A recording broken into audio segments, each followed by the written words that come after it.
first of all, tell us, can somebody who has just finished their secondary education apply for scholarship, and what is the pass mark for a secondary graduate, and also at the GPA for somebody who has been in school before? That is a very good question. Yeah, that's the first question I ask usual people. What is the level of study? Bachelor, master's, PhD, postdoctoral. It depends. So let's start bachelor degree. I usually tell people it is very, very, very difficult, not impossible, very, very difficult to get scholarships for bachelor's degree.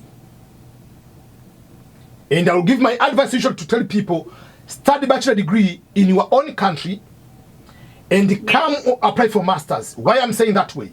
Yes. These are the following reasons. When you talk about graduate school, masters and PhD, people are studying in English language in most cases. So even if you go to a country where they don't speak English, like Sweden, Finland, Norway, Netherlands, whatever, China, there are so many programs in English language. So scholarships are many in so many countries. But if you go to a country where the national language is not English, the education system from kindergarten to bachelor's degree is highly into their languages. Very few programs can be in bachelor degree in English language. So for that particular case, you reduce the number of availability of scholarships because you will be focusing, number one, on the countries which have English as the main language, as the medium of instruction.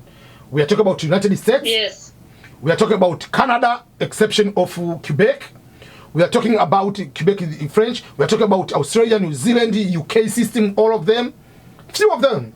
But if you go to Netherlands, you study in their own language. You go to this, very few. You can find the entire university or entire country. They have maybe 5 universities with 5 programs in English. So there are very few because of that. That's number one. Number two, let's go. Why these countries give the money to people from developing countries? And why they don't give the money for you to study in Nairobi, University of Kenyatta? Why? Yeah. Why they give money to study in KwaZulu-Natal where it is cheaper? If they give you $1,000 they can pay for 30 people. Instead they bring one person, EBM from Tanzania, they give you 60,000. Why can't they take 60,000 and pay masters for 60 people in Kenya or Tanzania? Why? Yeah. We are still in the world of imperialism. Let's go to that reality. At one point, they want to have a mutual agreement, mutual understanding, friendship between these big countries. That's number one. Two, they wanted to express their culture, expand the imperialism to other countries. If a person, assume myself, I've been in the US for 13 years, I've been in the military, assume I become a president of Tanzania or Kenya, will I, with my own understanding, tell and think clearly that a Tanzanian army can defeat US? I know the US army.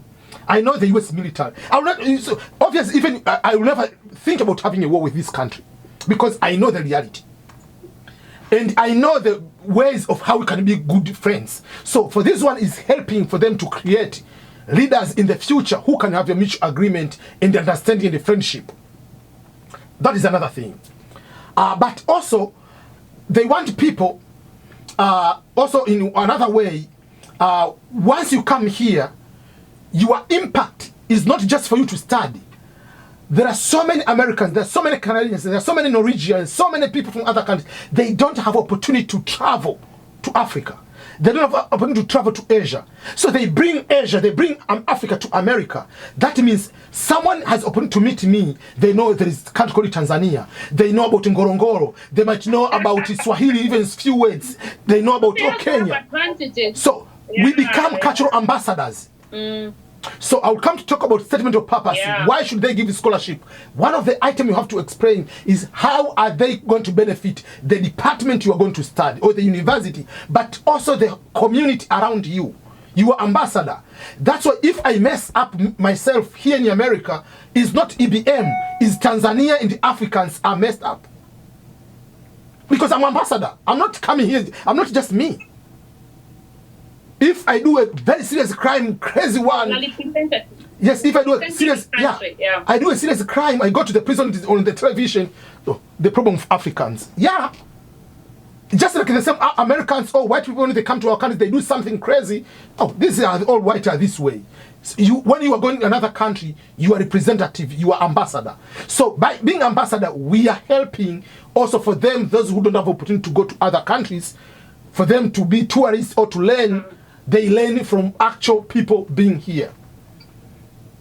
My in-laws have never known anything about Africa. They know about Maasai and eating just blood and whatever crazy thing about Maasai and the National Geographic. So the first question they asked my wife by then, so do they wear normal clothing?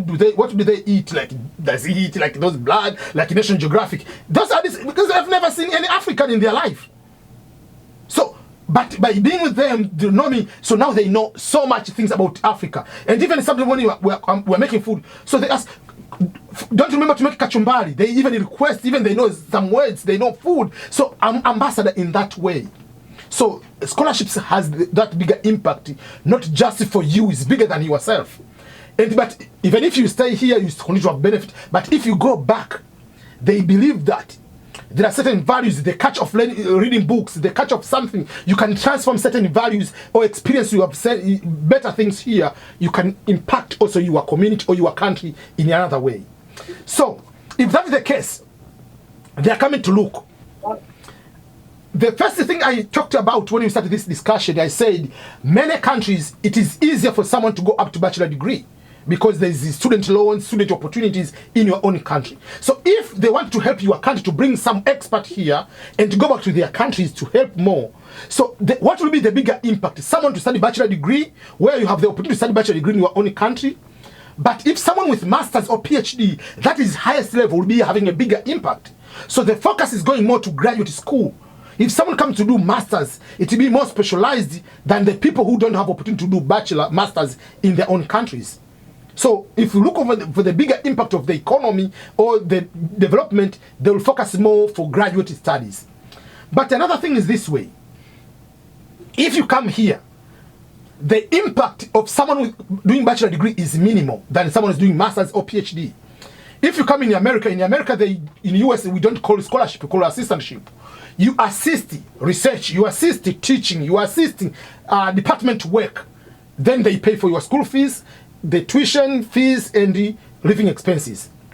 But in that case, if someone comes with a bachelor degree, is he starting what is chemistry? What is going to teach? What is going to do research? He doesn't know even the research, you are just from high school. So you don't have any impact in the academic arena.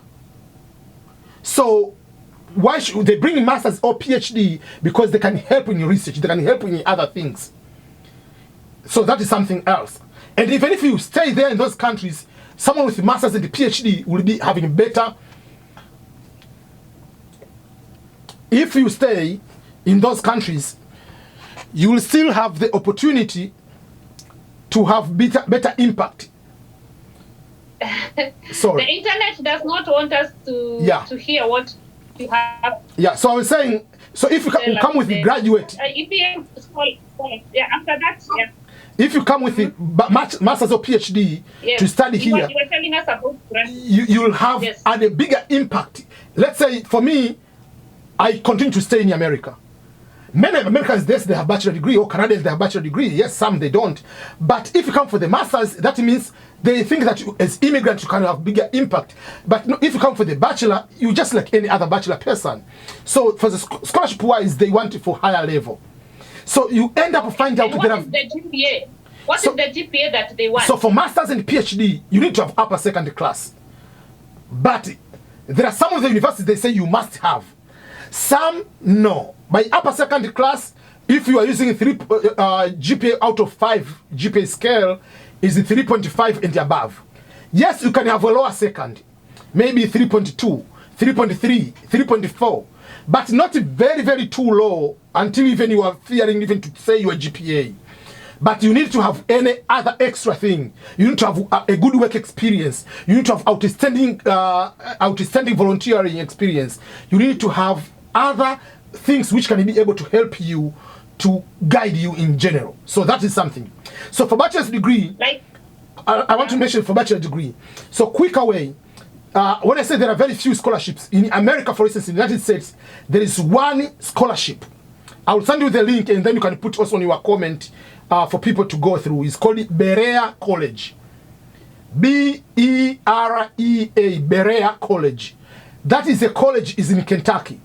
It is a guarantee college only in America I know, which any international student, if you apply for bachelor's degree, you get admitted. You are guaranteed 100% scholarship. You don't pay school fees, and they give you the job. Will be getting the living expenses. It's a guarantee, but they take almost 30 students each year. Out of minimum is 300 students who are applying. So application starts from that college from August to end of November. So I'll give you the link. I made the video and I'm planning to have interview with the admission office because I usually communicate with them.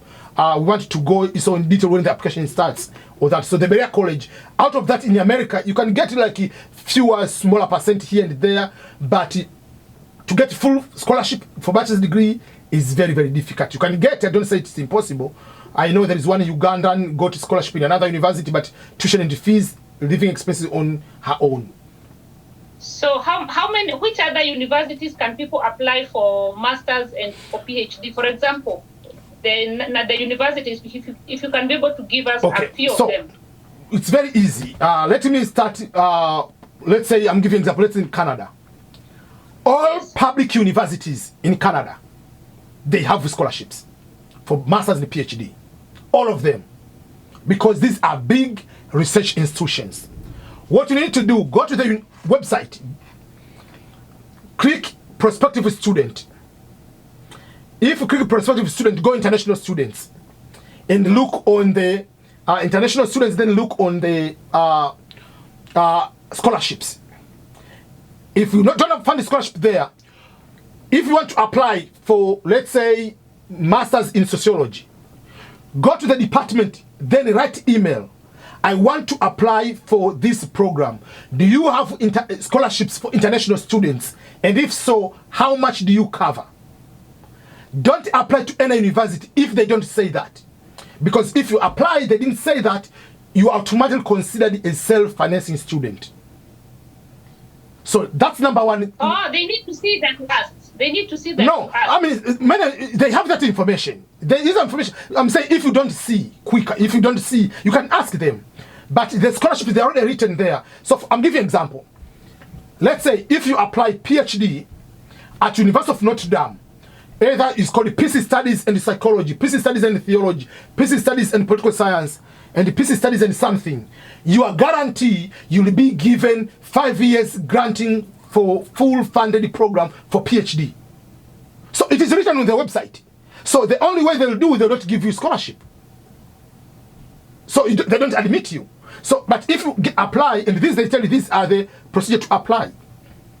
So you need to apply to that particular university to get full funded. But if they haven't written, just ask first.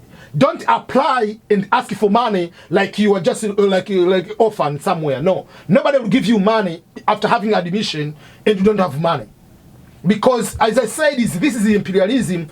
America or US will never give you money to go to study in Canada. Canada will not give you money to study in China. Each country, they want you to go there for the reason I've said. So for that particular case, and even in the university, Manitoba will never give you the money to go to study in Quebec. So you have to apply to the particular university. The university has to say, oh, there are scholarships which are given by the country. As a government, for instance, like a Fulbright, for instance, is overall given is whatever. Or if you go to Netherlands, there is a NUFIC, is overall program by the government. So there are university scholarships which are given by the government in general, but if you go for the specific universities, they are there. The universities, they have on prospective students, they say they have scholarships for international students or on the particular department. I can give this this one. This book, for instance, is called the PhD Scholarships for Africans in the United States. But assume the procedures to apply, all the procedures are the same. But as talk more about America. But if you read this book, it doesn't matter whether you are playing Canada, whether you are playing anything. The only difference will be mostly about GRE and whatever. But the rest is the same. So you can get this book for free. I'm going to give Joyce the link. You can see the link and people can download this book for free. 498 pages you can get for free.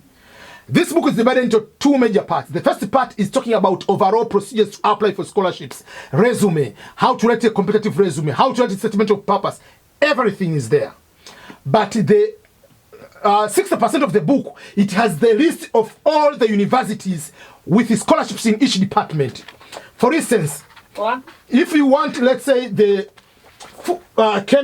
is chemistry.